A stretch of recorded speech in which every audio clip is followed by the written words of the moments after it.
I'd like to welcome Charles Long to the studio today. Welcome, Charles. Now, Charles has just published an article in New Science Journal about memorization.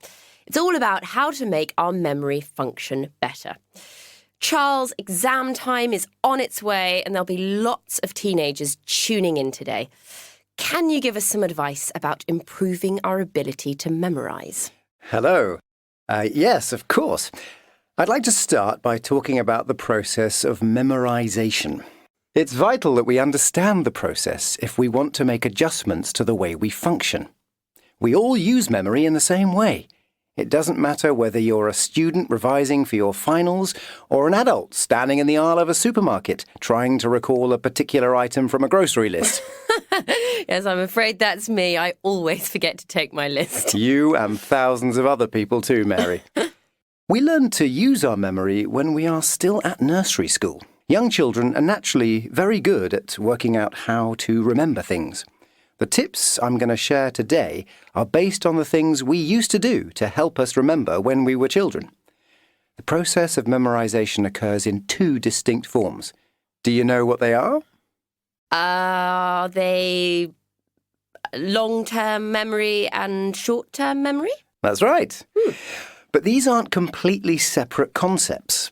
We use a combination of both types of memory when we want to formulate our thoughts and recall information, whether we're trying to remember something from a decade ago or just an hour earlier. So what tips have you got for improving the quality of our memory? Right. Well, let's start with association. Association? Yes.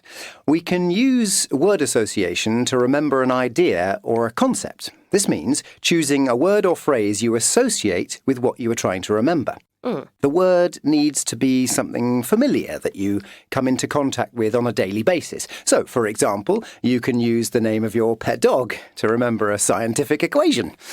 Try it. Read the equation a few times and then say your dog's name again and again. Later, in your science exam, just recall the name and the whole equation should come back to you. It sounds too good to be true. What else, Charles?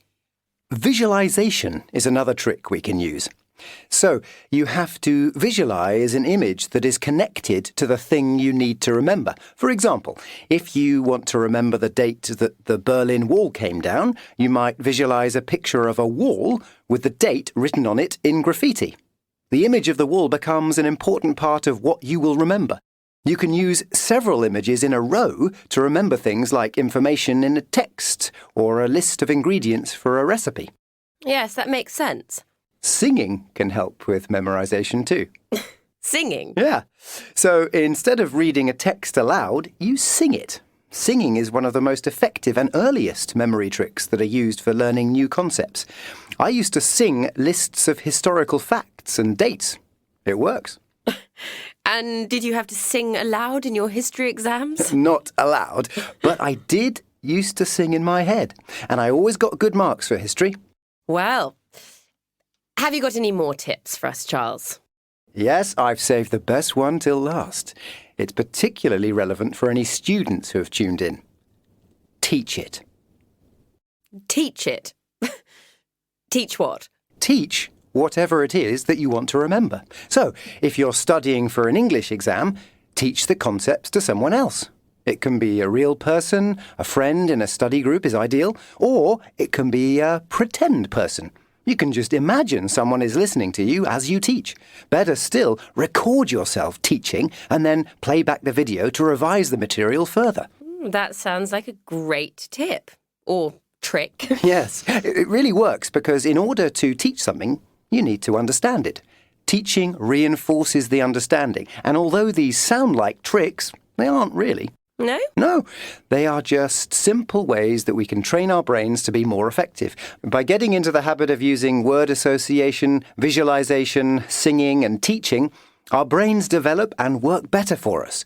And of course, that has a knock-on effect on our memory and our abilities to recall all kinds of data. Well, thank you very much, Charles. Now, I think we've got time for a couple of questions from our listeners.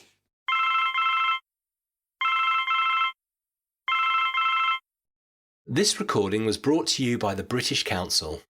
To find others like it, visit www.britishcouncil.org/Learn English Teens.